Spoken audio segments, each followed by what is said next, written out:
Então, continuando a pergunta: como podemos viver, como podemos entender para a vida da humanidade, a partir do conceito de pericorese, a Trindade? Como podemos aplicar a nossa vida sem coisificá-la, mas termos elementos para entender como se dá esse processo? A Trindade em nós e nós na Trindade? Ele explicou o conceito pericorese e agora ele diz que a chave da vida trinitária é a kênose. O que seria isso? Vamos ler agora. Temos agora um segundo conceito estranho à nossa linguagem. Kênose, com o termo pericorese, pelos mesmos motivos, ele passou para a teologia em sua forma original grega. Devemos analisá-lo, ainda que brevemente, por se tratar de uma realidade chave, sem a qual não é possível captar a dinâmica trinitária e aplicá-la à nossa vida e à organização da sociedade. A palavra vem de um verbo que expressa o gesto de esvaziar, por exemplo, uma vasilha cheia de água. Sua enorme importância teológica deve-se ao fato de o Novo Testamento usar esse conceito aplicado a Jesus Cristo, a segunda pessoa da Trindade, o Filho Verbo em Jesus de Nazaré, esvaziou-se de sua divindade para fazer-se um de nós, um conosco. Foi um verdadeiro esvaziamento. Carta de São Paulo aos Filipenses 2, do 5 ao 9. Jesus Cristo tinha a condição divina e não considerou ser igual a Deus como algo a que se apegar ciosamente. Mas esvaziou-se em grego esvaziou-se kenosen, a si mesmo, e assumiu a condição de servo, tomando a semelhança humana. E achado em figura de homem, humilhou-se e foi obediente até a morte, e morte de cruz. Por isso Deus o sobreexaltou grandemente, e agraciou com um nome que é sobre todo o nome. Com efeito, conheceis a generosidade de nosso Senhor, dirá Paulo, Jesus Cristo, que por causa de nós se fez pobre, embora fosse rico, para vos enriquecer com a sua pobreza. 2 de Coríntios 8, 9. Aquele que não conhecera o pecado, Deus o fez pecado por causa de nós, a fim de que por ele nos tornemos justiça de Deus. Nesses textos expressa-se tipologicamente a dinâmica da vida trinitária, a qual seja entregar-se completamente por amor e com isso produzir um duplo efeito concomitante: dar a vida aos outros e realizar a própria identidade. É o recíproco apropriar-se por amor que faz as pessoas serem o que são e que constitui a vida intradivina. E aqui ele cita um discurso de Chiara Lubich, iniciadora do movimento Focolares.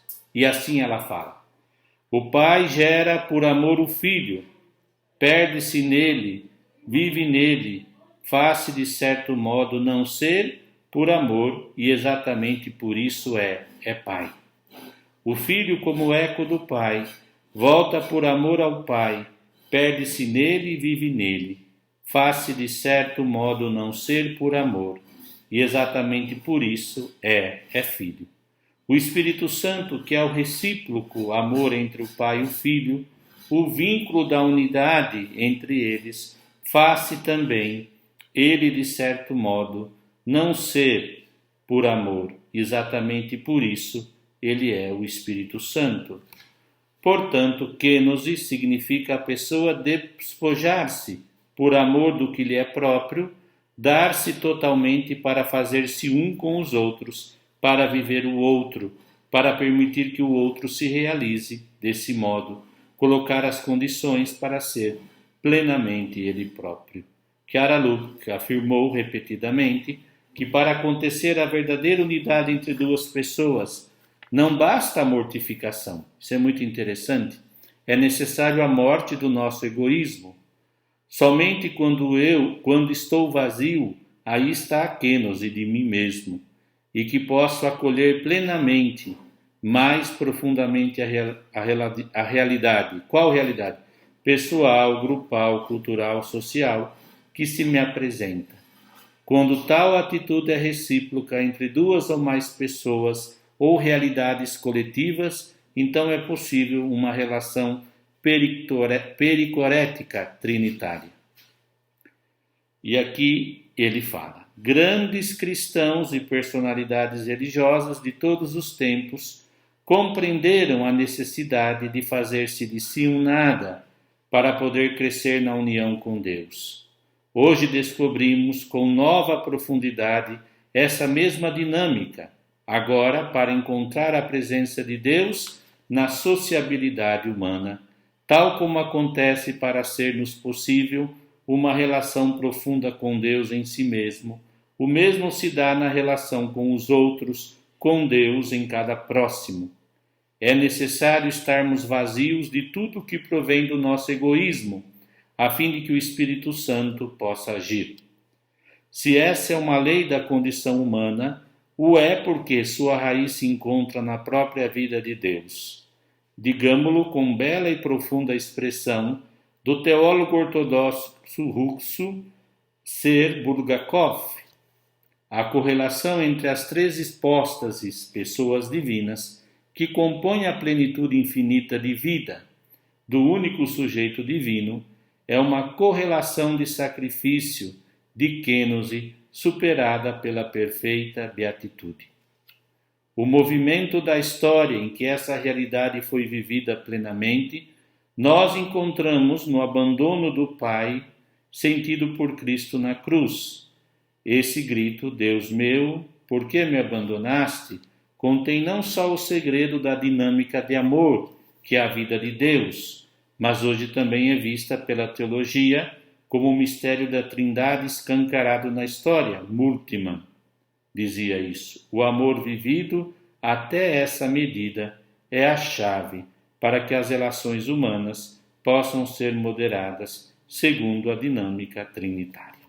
Então aqui, até um pouco poético, partindo do pressuposto do esvaziamento de Cristo na encarnação, ele aplica ad intra, dizendo que um despoja-se para relacionar-se no eterno amor. E aí dá unidade, sem confusão. O pai é pai exatamente porque ele doa-se ao filho. O filho é filho porque aceita e doa-se, devolve o amor ao pai. E o Espírito Santo é o produto desse amor. Produto no sentido profundo de expiração. Por isso que o outro conceito que ele usa é o amor, mas o amor ágape. E aqui eu vou ler com vocês. Talvez não haja outro conceito que carregue em si maior quantidade de significados do que esse. Há muitos tipos e nuances de amor, segundo a linguagem corrente. Há o amor materno, paterno, fraterno, nupcial, amizade, relação com objetos, lugares e instituições. Quando o usamos, aplicando a vida trinitária, a qual tipo de amor estamos nos referindo? Ao amor divino, do qual são reflexo todas as possibilidades do amor humano. Um famoso filme de Ingmar Bergman termina com a pergunta: o amor é Deus? Em certo sentido, a resposta é afirmativa, dado que todo amor provém de Deus, e tudo que nele contém de autêntico, ou seja, de não egoísta, conta com a marca de Deus. Quando as primeiras comunidades cristãs quiseram expressar o amor, que é a participação no amor de Deus, utilizaram um vocábulo grego já existente, dotando de um novo sentido. Ágape, que para o latim foi traduzido por caritas, de onde provém a palavra caridade. Ele aparece 177 vezes no Novo Testamento, e já foram escritas bibliotecas inteiras para analisar a riqueza do seu significado. Trata-se do amor divino, derramado em nossos corações pelo Espírito Santo que nos foi dado. Romanos 5:5. O amor de Deus foi derramado em nossos corações pelo Espírito Santo. Romanos 5:5. Assim como o Pai me amou, também eu vos amei. Permanecei no meu amor. João 15:9. E João 17:26 diz: Pai, o amor com que me amaste esteja neles. Esperamos deixar claro no decorrer do nosso texto que não se trata de um amor que se acrescenta externamente ao amor humano. Falamos do amor interior, a toda a capacidade humana de amar. Todo tipo de amor que o ser humano for capaz de expressar terá mais plenitude à medida que se deixar modelar, impregnar, vivificar pelo amor divino. Citando Coda. O que o amor ágape faz é explicitar todas as potencialidades positivas com que o coração humano é capaz de amar. Formatando-o a partir de dentro, enriquece-o, embeleza-o, fala-o florescer, purificando e renovando constantemente. Que o amor faça reflorescer o amor. A fonte de todo amor humano, bem o sabemos, corre o risco de esgotar-se com a habitude, com a rotina, mas sua nascente divina é inesgotável. Tal como são as profundezas insondáveis do afeto de Deus. Somente um amor com as características do amor de Deus renasce sempre, ou melhor, cresce e amadurece sempre. Ao se relacionarem entre si com a mesma qualidade de amor que une as pessoas da Trindade, os seres humanos entram no círculo do ágape divino, o qual o Pai ama o Filho, e no Filho os seres humanos, divino e trinitário, é o ágape com o qual o ser humano ama a Deus, e em Deus a cada próximo. Divino e trinitário é o ágape com o qual se amam os membros da Igreja. E aí ele faz uma síntese do que ele sintetizou nas relações entre kênose, pericorese e ágape. Gostaria que vocês, então, prestassem atenção para fecharmos estas hipóteses. Olha o que ele diz. A kênose, pericorese, é a dinâmica unitrinitária na qual se expressa o amor de Deus. A autocomunicando-se à humanidade, Deus transmitiu a ela a sua própria vida, seu próprio amor, uno e trino. Por isso, a participação no amor divino, que no Novo Testamento foi chamado de ágape, caridade, é a vocação, é a realização do ser humano e da Igreja. No acontecimento pascal, isto é, na cruz, abandono, morte e ressurreição de Jesus, com a consequente efusão do Espírito Santo, esse amor ágape foi-nos manifestado e doado em plenitude. Jesus crucificado e abandonado é o modo de amar os irmãos. Sua morte na cruz, abandonado, é a mais sublime, divina, heróica lição de Jesus sobre o que é o amor. Falar de unitrinitariedade vivida na história humana nada mais é do que explicar as potencialidades do amor ágape. É o que pretendemos desenvolver nos capítulos seguintes. Então, na sua obra, que eu não vou abarcar tudo, já estou terminando, viu? Ele fala sobre características de um estilo trinitário de vida. Ele fala que a pessoa é em relação, quando cita eu e o Pai somos um. Depois, e ele resume, na vida trinitária, cada pessoa é ela mesma ao dar-se às outras, e ela mesma por meio das outras. Depois, analisando os termos, ele explica unidade na distinção, eu estou no Pai e o Pai está em mim. Cada pessoa no amor trinitária é ela mesma ao fazer que as outras sejam. Quer dizer, lembra da teoria das relações? Como eu sei que há um só Deus em três pessoas? Como que eu sei? Porque o Pai tem um filho, o Filho tem o Pai. E o Espírito Santo é o fruto expirado do amor do Pai e do Filho. É na distinção que eu consigo entender o eu de cada um. É o tu da Trindade que revela o eu da outra pessoa. Um está totalmente no outro, a ponto de, por exemplo, João 14:9, Jesus diz: Filipe, quem me viu, viu o Pai. E essa plenitude de Deus encontra-se totalmente em cada pessoa, na unidade das três. Depois ele usa o termo que, por ter essa relação, há o altruísmo, a reciprocidade, citando João 17:10. Tudo que é meu é teu, e tudo que é teu é meu. E fala de esvaziamento e plenitude, que sejam um como nós somos um. Bom, e assim ele analisa esses conceitos.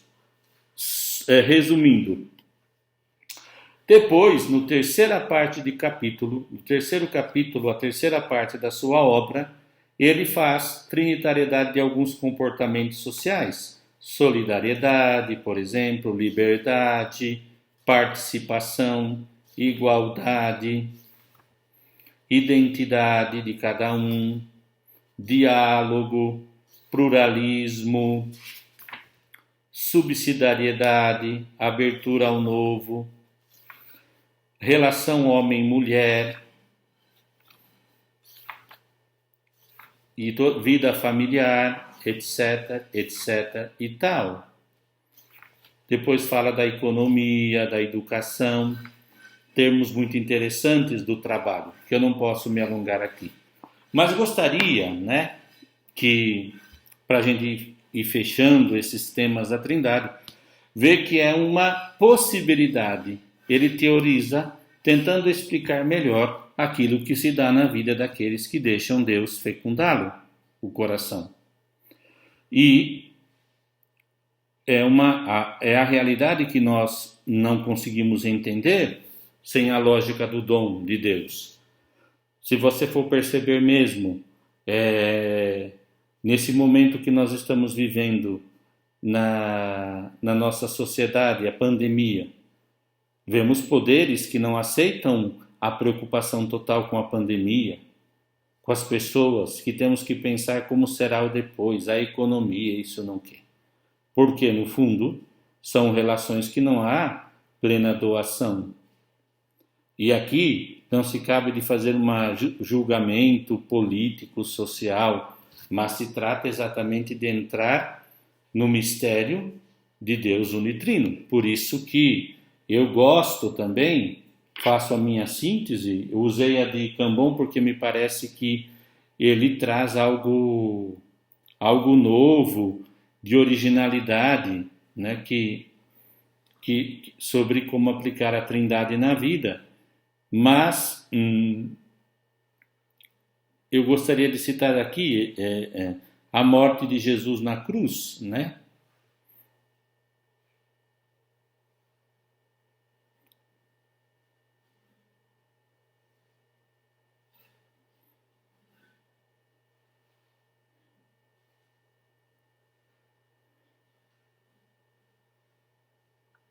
Diz assim no versículo 33, João 19, 33 e seguintes. E se aproximaram de Jesus, vendo que já estava morto, não lhe quebraram as pernas. Mas um soldado atravessou o lado com uma lança. Imediatamente saiu sangue e água. E aquele que viu dá testemunho que o seu testemunho é verdadeiro, e ele sabe que diz a verdade, para que também vocês acreditem. É esse lado aberto de Cristo pela lança. É acesso de via da Trindade, na minha análise simples, singela, porque os padres da igreja conseguiram perceber sangue e água, água do batismo e o sangue, sinal da Eucaristia. Isso tem uma ressonância social sem par, porque aquele que vive desse mistério de batizado e eucaristizado pelo mistério do Deus Amor, participa plenamente das promessas, fruto da sua ressurreição, e que cria um novo modo de viver, e que influencia, sim, o modo de viver a sociedade. Por isso que gosto desse texto, porque esse texto liga a todo o testamento de Jesus, em João, fecha a essência da morte de Cristo e abre-nos ao mistério da redenção. Mas aqui há um ágape, pena que o texto diz saiu água, jorrou com uma fonte. Jesus Cristo, o coração de Cristo, é o novo templo onde se realiza o ato supremo do amor, e aí brota a vida. Então, a nossa espiritualidade, e que pode produzir teologia, né, um modo de pensar, conceber como Deus pensa, nos leva a compreender melhor o que pode ser vivido sobre o sentido da Trindade. Por isso, eu gostaria de terminar essa aula de agora citando a Novo Millennium Neunt, um documento magisterial do Papa João Paulo II, Espiritualidade de Comunhão. Desculpe, deixa eu acho aqui. Peraí. Espiritualidade de Comunhão Nova, Novo Milênio Neunt.